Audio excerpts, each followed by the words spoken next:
Қайырлы күн баршаңызға. Бүгін сіздермен қант самсадан етін боламыз. Видеоны соңына дейін көріңіздер. Алдымен ұнымыздың ортасын ашып аламыз. Ертілген сары майымызды құйып, салқын суымыздың үстіне 1 чай қасық тұзымызды салып, араластырып, ұнымыздың үстіне біртіндеп салып, қамыр илейтін боламыз.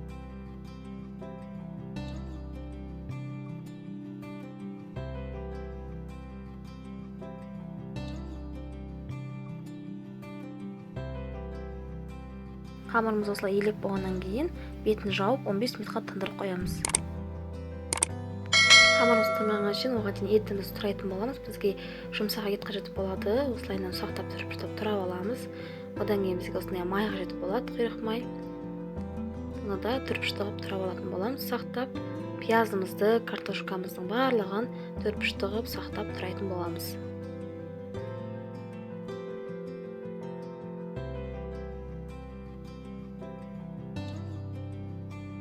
Барлығын турап болғаннан кейін дәміне қарай тұз себеміз, қара бұрыш салып, жақсылап араластырып алатын боламыз. Қанымыз тынды. Осылай видеода көрсетілгендей домалақтап кесетін боламыз.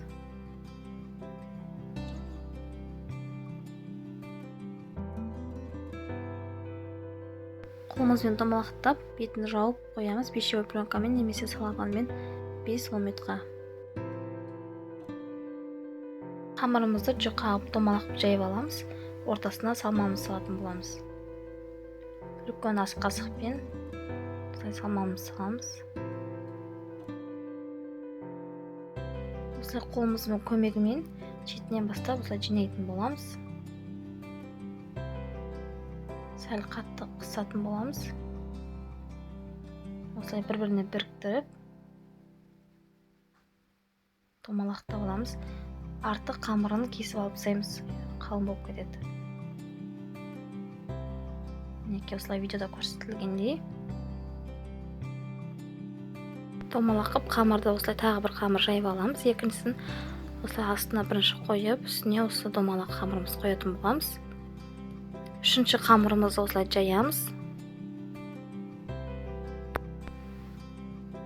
Осылай жұқағып жайып алғаннан кейін ұзын шағып кесіп шығамыз.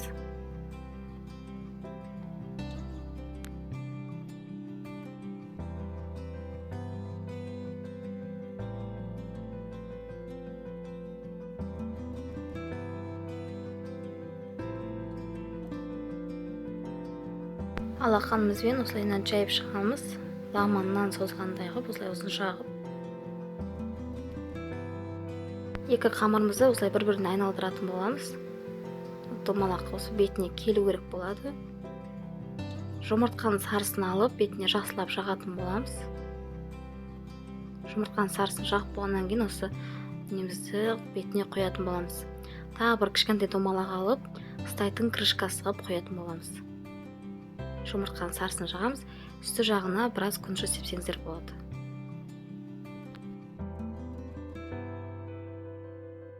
Қабырлы сіздерге көрсетіп кетейін. Осылайынан домалақып, жұқалап, қамырымыз жайып, ортасына салмасын саламыз.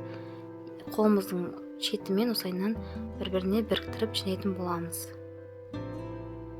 180 градуста 30-35 минут пісіретін боламыз.